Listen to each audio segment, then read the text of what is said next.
మంత్రి సంధ్యారాణి పిఏ వ్యవహారంలో బాధితురాలిని పోలీసులు అరెస్ట్ చేసి రిమాండ్ ఖైదీగా ఉంచారు. ఈ రాష్ట్రంలో ఆంధ్రప్రదేశ్ రాష్ట్రంలో రెడ్ బుక్ అరాచకానికి పరాకాష్ఠగా దానికి ఉదాహరణగా ఈ కేసు నిలబడింది. నిందితుడిని వదిలేసి బాధితురాలిని అరెస్ట్ చేయడం అంటే ఎంత దారుణం, ఎంత సిగ్గుచేటో అర్థం చేసుకోవచ్చు. అంత మహిళా వ్యతిరేక ప్రభుత్వం ఈరోజు ఈ రాష్ట్రంలో నడుస్తూ ఉంది. అధికార దుర్వినియోగానికి పరాకాష్ఠ ఈ కేసు. ఎక్కడైనా ఏ రాష్ట్రంలో అయినా అధికార పార్టీలో ఉండేవాళ్ళు బాధితులకు అండగా నిలబడతారు, నిందితుల్ని శిక్షిస్తారు. ఈ రాష్ట్రంలో ఈ కూటమి ప్రభుత్వం అధికారంలోకి వచ్చాక అంతా రివర్స్. బాధితురాలిని అరెస్ట్ చేయడం అంట, దారుణంగా ఆమెకి రకరకాలుగా ఇబ్బంది పెట్టి ఇప్పుడు ఏకంగా ఆమె మీద కేసులు బనాయించి రిమాండ్ ఖైదీగా జైల్లో పెట్టేశారు. నిందితుడు మాత్రం దర్జాగా నెల రోజులుగా తిరుగుతూ ఉన్నాడు బయట సభ్య సమాజంలో. చూస్తే అతను సాక్షాత్తు స్త్రీ శిశు సంక్షేమ శాఖ మంత్రి అయిన సంధ్యారాణి గారి పిఏ. ఆవిడ ఒక మహిళ, అలాగే స్త్రీ శిశు సంక్షేమ శాఖకు మంత్రి. అలాంటి ఆవిడ బాధితురాలకు అండగా నిలబడాల్సింది పోయి పిఏని వెనకొసుకొస్తూ ఈ విధంగా వ్యవహరించడం ఎంతవరకు సమంజసం? ఈ కేసులో ప్రతి సందర్భంలో కూడా మనం చూస్తూ ఉన్నాము, పూర్తిగా మంత్రి గారి డైరెక్షన్ లో, ఆవిడ స్క్రీన్ ప్లే డైరెక్షన్ లో నడుస్తూ ఉండే పరిస్థితి పోలీసులు మనకు కనిపిస్తూ ఉంది. ఎందుకంటే ఈ బాధిత మహిళ 27వ తేదీన కంప్లైంట్ ఇచ్చాక మంత్రి గారు ఏమి చెప్పారో అదే మాటల్ని పోలీసులు చెప్పి ఈ మహిళను, బాధితురాలైన మహిళను అరెస్ట్ చేయడం జరిగింది. అంటే ఆవిడ చెప్పిందే పోలీసులు చేశారు తప్ప వాళ్ళు కొత్తగా విచారణ చేసింది ఎక్కడా కూడా ఏమీ మనకు కనిపించిన పరిస్థితి. అంటే మాకు అధికారం ఉంది, మేము ఏం చేసినా చెల్లుబాటు అవుతుంది అన్న టైప్గా మంత్రి అలాగే మంత్రి పిఏ ఈ రోజు వ్యవహరిస్తూ ఉండే పరిస్థితి. ఆ రోజు ఒక బాధిత మహిళ బయటికి వచ్చి మీడియా ముందు తన కష్టం చెప్పుకుంది, అలాగే పోలీసులు కంప్లైంట్ ఇచ్చింది. వీటన్నిటికంటే ముందు మంత్రికి కూడా కంప్లైంట్ ఇస్తే ఈ బాధిత మహిళకు అండగా నిలబడాల్సిన మంత్రి ఏం చేశారు? తన పిఏకి అండగా నిలబడ్డారు. నిజంగా సిగ్గు లేదా సంధ్యారాణి గారు అని నేను అడుగుతున్నాను. మీరు ఒక మహిళ అయ్యుండి ఈ విధంగా వ్యవహరించడం ఎంతవరకు సమంజసం? అంటే ఈ రాష్ట్రంలో బాధించబడిన మహిళలు ధైర్యంగా బయటకు వచ్చి తమ కష్టం చెప్పుకునే హక్కు కూడా లేదా? రేపొద్దున ఏ మహిళ ఇలా బయటకు వస్తే మమ్మల్ని అరెస్ట్ చేస్తున్నారని భయపడి ఏ మహిళ అయినా బయటకు వచ్చి కంప్లైంట్ ఇచ్చే ధైర్యం చేస్తుందా? ఇంత అరాచకమా, ఇంత రెడ్ బుక్ రాజ్యాంగమా? పోలీసులు వాళ్ళు కాకి చొక్కాలు వేసుకోవట్లేదు, ఎల్లో చొక్కాలు వేసుకునే పరిస్థితి. ఎంత దారుణం! పచ్చ చొక్కాలు వేసుకొని ఈరోజు తెలుగుదేశం పార్టీ అనుబంధ సంస్థలుగా ఈరోజు ఆంధ్రప్రదేశ్ రాష్ట్రంలో పోలీసులు వ్యవహరిస్తూ ఉన్నారు. నిజంగా పోలీసులు ఈ వ్యవహారంలో సిగ్గుతో తలదించుకోవాలి. చాలా మంది సీనియర్ ఐపీఎస్లు ఉన్నారు, ముఖ్యంగా మహిళలు ఉన్నారు. మీరందరూ ఆలోచించండి, ఎటుపోతుంది మన రాష్ట్రం? ఇంత ఘోరంగా రెడ్ బుక్ రాజ్యాంగం అమలు అవుతూ ఉంటే అంబేద్కర్ రాజ్యాంగం పని చేయదా ఈ రాష్ట్రంలో? నేను అడుగుతూ ఉన్నాను. ఒక మహిళ అయ్యుండి మహిళా శిశు సంక్షేమ శాఖ మంత్రి అయిన సంధ్యారాణి గారు మహిళల పాలిట శాపంగా మారిన శాఖకు మంత్రిగా ఈ రోజు ఉన్నారు. అమ్మా, ఈరోజు ఈ రాష్ట్రంలో ఒక మహిళ హోంమంత్రిగా ఉన్నారు. అలాంటిది ఒక బీసీ ప్రభుత్వ ఉద్యోగి అయిన మహిళకు జరిగిన అన్యాయం ఇది. అన్యాయంగా అక్రమ కేసులు పెట్టి ఆమెని తిరిగి జైల్లో పెట్టేశారు. అంటే ఈ పిఏ కూడా ఎంత దారుణంగా వ్యవహరిస్తూ ఉన్నాడో మనం చూస్తూ ఉన్నాము. అసలు సంధ్యారాణి గారికి ఒకటే అడుగుతూ ఉన్నాను నేను, మీ పిఏ డబ్బులు తీసుకొని మోసం చేసింది నిజమా కాదా? డబ్బులు అడిగినందుకు లైంగికంగా వేధించింది నిజమా కాదా? డబ్బులు తిరిగి ఇవ్వకుండా మళ్ళీ ఆమెని తీసుకొచ్చి సాలూరు నుంచి ఎక్కడో మారుమూలున్న గుమ్మలక్ష్మీపురంకి ట్రాన్స్ఫర్ చేయించింది మంత్రి అలాగే పిఏ కాదా? మంత్రి గారైతే స్వయంగా లెటర్ కూడా ఇచ్చారు ఈ వ్యవహారంలో. అంటే ఆవిడ తప్పు చేస్తున్న పిఏకి ఎంతగా మద్దతు తెలియజేస్తున్నారో మనకు ప్రతి సందర్భంలో కూడా అర్థమవుతూ ఉంది. అలాగే పిఏ అనే ఈ సతీష్ అనే వ్యక్తి నా దగ్గరే కాదు, తెలుగుదేశం పార్టీ నాయకుల దగ్గరికి కూడా మీరు లొంగిపోవడానికి రావాలి అని చెప్పి వేధించిన మాట నిజమా కాదా? నిజంగా ఇంత దారుణమైన వ్యవహారం జరిగినా మంత్రి స్పందించిన వ్యవహారం చూస్తుంటే అసలు ఈ రాష్ట్రంలో ఉన్న మహిళలు ఎందుకు ఈ కూటమి ప్రభుత్వానికి ఓట్లేసామని ఈరోజు బాధపడుతూ ఉన్నారు. మీకు 164 సీట్లు ఇచ్చింది ఇలా కంప్లైంట్ ఇచ్చిన మహిళకు ఒక బాధితురాలికి తిరిగి అరెస్ట్ చేయడానికా? ఎక్కడైనా ఇలా ఉంటుందా? చంద్రబాబు నాయుడు గారు మాట్లాడితే చెప్తూ ఉన్నారు, నేను ముఖ్యమంత్రి అయ్యాను, మా కూటమి ప్రభుత్వంలో మహిళ మీద ఎవరైనా కన్నెత్తి చూసినా చెయ్యి వేసినా అదే చివరి రోజు అనేసి. ఏంటి చంద్రబాబు నాయుడు గారు స్టేట్మెంట్స్ ఏనా? అది అమలులో ఉండవా? మీ మంత్రి నియోజకవర్గంలో మంత్రి ఎంత దారుణంగా వ్యవహరిస్తూ ఉన్నారు. మంత్రి పిఏనే ఒక మహిళని ఎంత దారుణంగా వేధిస్తే నెల రోజుల వరకు కనీసం ఎటువంటి యాక్షన్ కూడా ఆ వేధించిన వ్యక్తి మీద తీసుకోకుండా తిరిగి బాధితురాలని ఈరోజు మీ ప్రభుత్వం అరెస్ట్ చేసింది. చంద్రబాబు నాయుడు గారు ముఖ్యమంత్రిగా 4వసారి ముఖ్యమంత్రిగా నిజంగా మీరు కూడా సిగ్గుతో తలదించుకోవాలని మీకు తెలియజేస్తూ ఉన్నాను. ఇంకా పవన్ కళ్యాణ్ గారి గురించి మాటలైతే చెప్పనే అవసరం లేదు. మాట్లాడితే ఎన్నో స్టేట్మెంట్స్ ఇస్తూ ఉంటారు. మహిళల మీద ఎవరైనా చెయ్యి వేస్తే వాళ్ళ తాట తీస్తాను, తొక్క తీస్తాను, తోలు తీస్తాను, ఇన్ని మాటలు చెప్పారు కదా. ఒక బాధిత మహిళ 3 బిడ్డల తల్లి ఇలా రోడ్డు మీదకి వచ్చి పోలీస్ స్టేషన్స్ చుట్టూ తిరిగి నాకు న్యాయం చేయండి అనేసి ఏడ్చుతూ మొరపెట్టుకుంటే ఎవరి తాట తీశారు పవన్ కళ్యాణ్ గారు? తిరిగి ఆమె తాట తీశారు. బాధితురాలు తాట తీసింది మీ ప్రభుత్వం. మరి ఎందుకు మీరేం చేస్తున్నారు? పోలీసుల్ని ఇంత దారుణంగా రెడ్ బుక్ రాజ్యాంగం అమలుకి ఉపయోగిస్తున్నారు తప్ప అంబేద్కర్ రాజ్యాంగం అమలుకి ఉపయోగించిన పరిస్థితి ప్రతి సందర్భంలోని కనిపిస్తూ ఉంది. దానికి ఉదాహరణ మొన్న కదిరిలో చూసాం. ఆ గర్భిణీ స్త్రీని తన్నాడు అని చెప్పి ఒక వ్యక్తిని వెంటనే అరెస్ట్ చేసేసి విపరీతంగా హెరాస్ చేశారు. ఎందుకు? అతను వైఎస్ఆర్ కాంగ్రెస్ పార్టీ కార్యకర్త అనుకొని. చివరికి తేలిందేంటి? జనసేన కార్యకర్త. అంటే వైఎస్ఆర్ కాంగ్రెస్ పార్టీ కార్యకర్త అయితే వెంటనే అతని మీద యాక్షన్ తీసేసుకుంటారు, ఇష్టం వచ్చినట్టుగా హెరాస్ చేసేస్తారు. కానీ జనసేన కార్యకర్త అని తేలడంతో ఇప్పుడు చల్లబడిపోయారు అందరూని. మరి పిఏ సతీష్ వ్యవహారం అతని మీద ఎందుకు నెల రోజులైనా యాక్షన్ తీసుకోలేదు? అతను దర్జాగా తిరుగుతూ ఉన్నాడు. తిరిగి బాధితురాలను అరెస్ట్ చేశారు. మరి తెలుగుదేశం పార్టీ కార్యకర్తలైతే మీరు అతని మీద యాక్షన్ తీసుకోరా? అతనికి అండగా నిలబడతారా?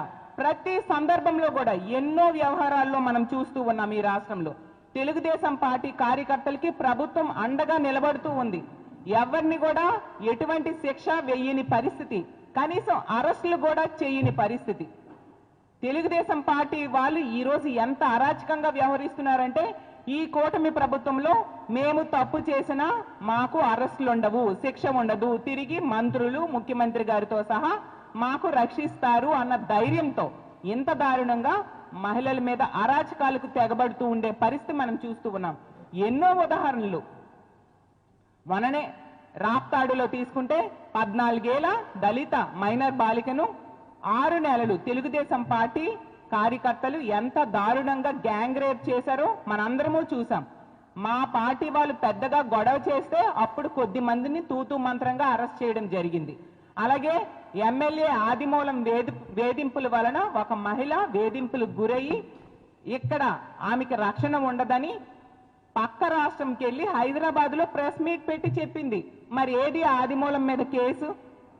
అలాగే జనసేన ఇన్ఛార్జ్ అయిన కిరణ్ రాయల్ వలన లక్ష్మి అనే మహిళ ఏ విధంగా మోసగించబడింది, ఆ లక్ష్మి అనే మహిళ బయటకు వచ్చి మీడియా ముందు తనకి ఎలా వేధించాడు అనేది చెప్పింది. మనందరం చూసాం.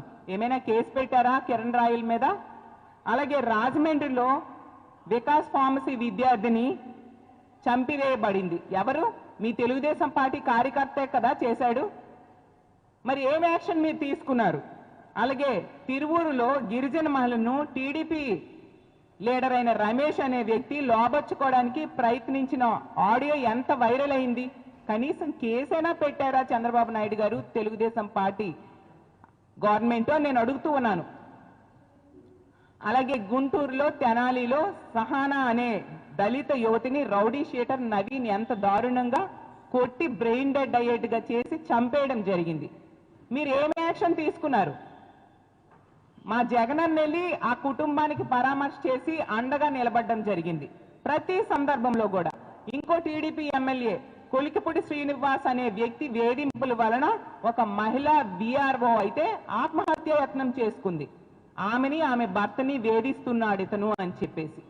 అలాగే జనసేన కాకినాడ రూరల్ ఎమ్మెల్యే అనుచరులైతే ఇదే పవన్ కళ్యాణ్ గారి పంచాయతీరాజ్ శాఖలో ఆవిడ పనిచేస్తూ ఉంది, ఫీల్డ్ అసిస్టెంట్.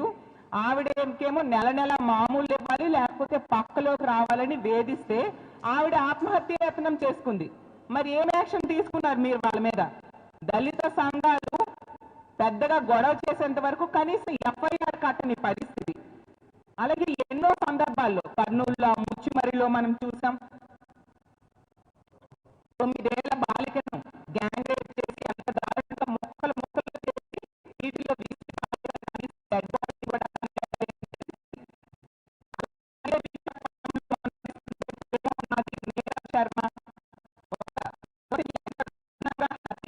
చేస్తే కనీసం పట్టించుకోలేదు.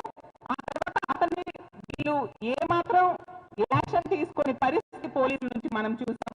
అలాగే రాంపల్లి మండలంలో హోంమంత్రి సొంత జిల్లాలో ఆ అమ్మాయి 2 సార్లు పోలీసులకి కంప్లైంట్ ఇచ్చింది, ఈ వ్యక్తి వలన నాకు ప్రాబ్లం ఉంది అని చెప్పి. పోలీసులు నిర్లక్ష్యంగా వ్యవహరించడం వలన ఇంటికి వచ్చి పీక కోసి చంపేశాడు. అంటే పోలీసుల నిర్లక్ష్యం వల్ల ఇంత దారుణాలు జరుగుతూ ఉన్నాయి. మరి మీరు ఈ వ్యవహారాలు అన్నింటిలో కూడా ఏం చేస్తూ ఉన్నారు అంటే, ఈ రాష్ట్రంలో ఈ కూటమి ప్రభుత్వం అధికారంలోకి వచ్చాక ఎంతసేపు పోలీసుల్ని రెడ్ బుక్ రాజ్యాంగం అమలు చేయడానికి, అలాగే ప్రతిపక్ష పార్టీల మీద కక్ష సాధింపు ధోరణులకి ఉపయోగిస్తూ ఉన్నారు. దానికి బెస్ట్ ఎగ్జాంపుల్ గా ఇప్పుడు మంత్రి సంధ్యారాణి గారి పిఏ వ్యవహారంలో బాధితురాలిని తిరిగి అరెస్ట్ చేయడమా? అసలు ఇలాంటి సంఘటన మన రాష్ట్రంలో కాదు, పక్క రాష్ట్రాల్లోనే మన దేశంలో ఎక్కడైనా చూసామా అని నేను అడుగుతూ ఉన్నాను. ఎక్కడైనా ఎప్పుడైనా విన్నామా, చూసామా? అంటే ఈ రాష్ట్రంలో మహిళలకు బ్రతికే హక్కు లేదా? పోలీసుల్ని ఇంత దారుణంగా వాళ్ళ కార్యకర్తల్లా ఉపయోగించుకుంటూ ఉన్నారు కాబట్టే ఈరోజు మన రాష్ట్రం కేంద్ర హోంశాఖ నివేదికలో 36వ స్థానానికి దిగజారిపోయింది. సిగ్గుచేటు. గతంలో జగనన్న టైంలో 86 అవార్డ్స్ వచ్చి మొదటి స్థానంలో ఉండే పోలీసు శాఖ పనితీరు ఈరోజు బిఎన్ఎస్ఎస్ చట్టాల అమలులో పోలీస్ శాఖ 36వ స్థానానికి మన రాష్ట్రం దిగజారిపోవడానికి కారణం వీళ్ళు చేస్తున్న ఇలాంటి పనులు.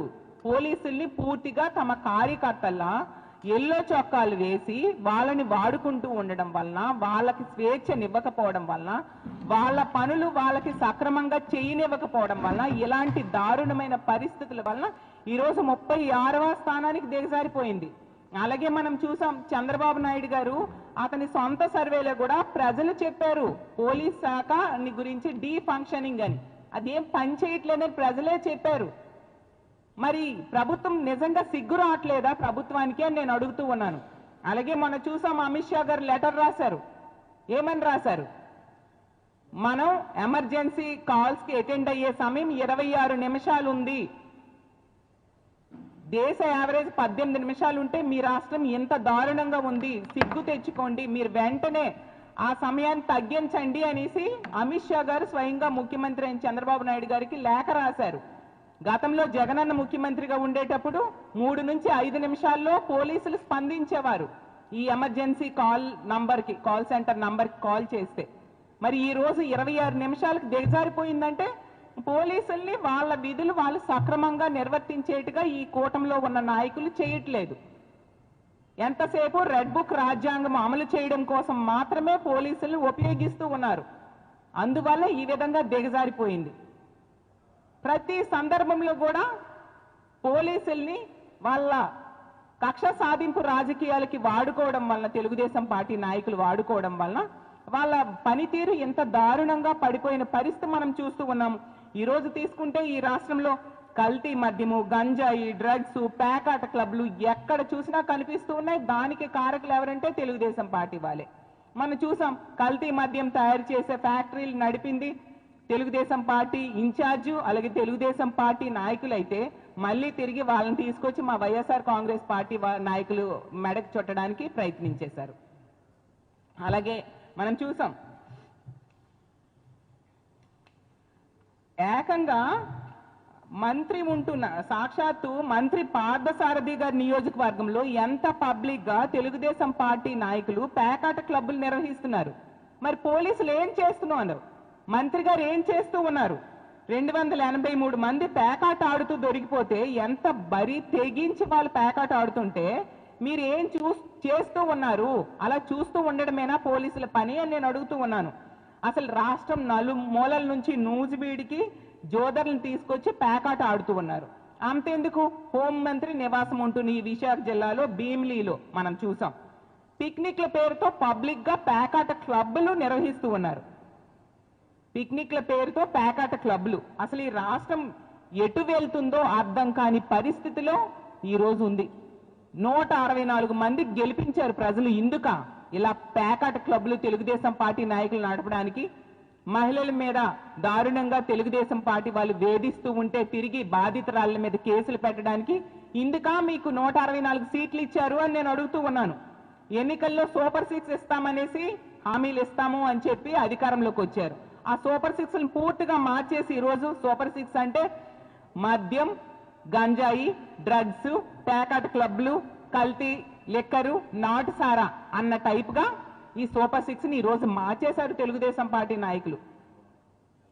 వీటిని చూస్తూ ఉంటున్నారు ముఖ్యమంత్రి గారు, డిప్యూటీ సీఎం గారు, మహిళా హోంమంత్రి, అలాగే మహిళా మంత్రి అయిన సంధ్యారాణి గారు అయితే తిరిగి నిజంగా సిగ్గుతో, మహిళా లోకం అంతా సిగ్గుతో మీ వ్యవహారంలో తలదించుకుంటుంది సంధ్యారాణి గారు. మాట్లాడితే బయటకు వచ్చి చెప్తారు మా జగనన్న మీద ఇష్టం వచ్చినట్టుగా మాట్లాడుతూ ఉంటారు. మీరు వ్యవహరిస్తున్న పద్ధతి కరెక్ట్ గా ఉందా నేను అడుగుతూ ఉన్నాను. ఈవెన్ ఆ ఎఫ్ఐఆర్లు తీసుకుంటే మొదట ఆ బాధితురాలు కంప్లైంట్ ఇచ్చారు,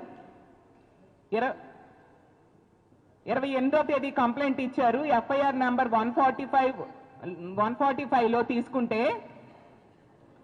ఆ బాధితురాలు స్టేట్మెంట్ కింద ఆ ఎఫ్ఐఆర్ లో కూడా క్లియర్ గా రాయడం జరిగింది.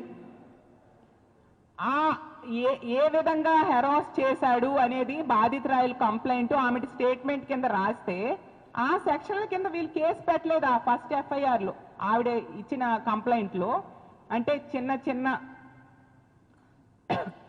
చిన్న సెక్షన్స్ కింద, స్టేషన్ బెయిల్ వచ్చే సెక్షన్స్ కింద కేసు పెట్టేసి రెండో రోజే తిరిగి మళ్ళీ ఆ బాధితురాల మీద తెలుగుదేశం పార్టీ నాయకులతోని కంప్లైంట్ ఇప్పించేశారు. అంటే ఎంత దారుణంగా వీళ్ళని ప్రశ్నించే వాళ్ళని అణిచేస్తూ ఉన్నారు. మహిళల రక్షణ గాలికి వదిలేశారు. ఎంత బరి తెగించి తెలుగుదేశం పార్టీ నాయకులు ఉన్నారు అనేది మనకు అర్థమవుతుంది.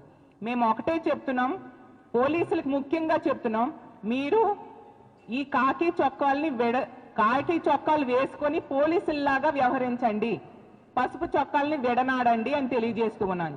ఖచ్చితంగా దీని మీద మేము న్యాయ పోరాటం చేస్తాము. మళ్ళీ మా గవర్నమెంట్ రాబోతుంది. వచ్చిన వెంటనే అప్పటి వరకు కానీ ఈ మహిళకి న్యాయం జరగకపోతే మేము మళ్ళీ కేసు రీఓపెన్ చేస్తాము. తప్పు చేసిన నిందితుడికి ఖచ్చితంగా శిక్ష పడేట్టుగా చేస్తాము. సహకరించిన పోలీసులకు కూడా ఖచ్చితంగా శిక్ష పడేట్టుగా చట్ట ప్రకారం మేము ముందుకు వెళ్తామని తెలియజేస్తూ ఉన్నాను. ఇప్పటికైనా ముఖ్యమంత్రి గారికి, డిప్యూటీ సీఎం గారికి, మహిళా హోంమంత్రికి ఒకటే విన్నవించుకుంటున్నాను, దయించి తప్పు చేసిన ఆ నిందితుడిని శిక్షించండి, అతని మీద ఎంక్వైరీ చేయండి, అరెస్ట్ చేయండి. అతను ఈరోజు దర్జాగా తిరుగుతూ ఉన్నాడు. బాధితురాలను అన్యాయంగా మీరు అరెస్ట్ చేశారు. ఈ వ్యవహారంలో మీరందరూ కలగు చేసుకొని ఆ బాధితురాలికి న్యాయం చేయాల్సిందిగా ప్రభుత్వాన్ని డిమాండ్ చేస్తూ, నిజంగా ఇలాంటి ప్రభుత్వాన్ని తెచ్చుకున్నందుకు ఈ రాష్ట్రంలో ఉన్న మహిళలందరూ సిగ్గుతో తలదించుకుంటున్నారని తెలియజేస్తూ సెలవు తీసుకుంటున్నాను.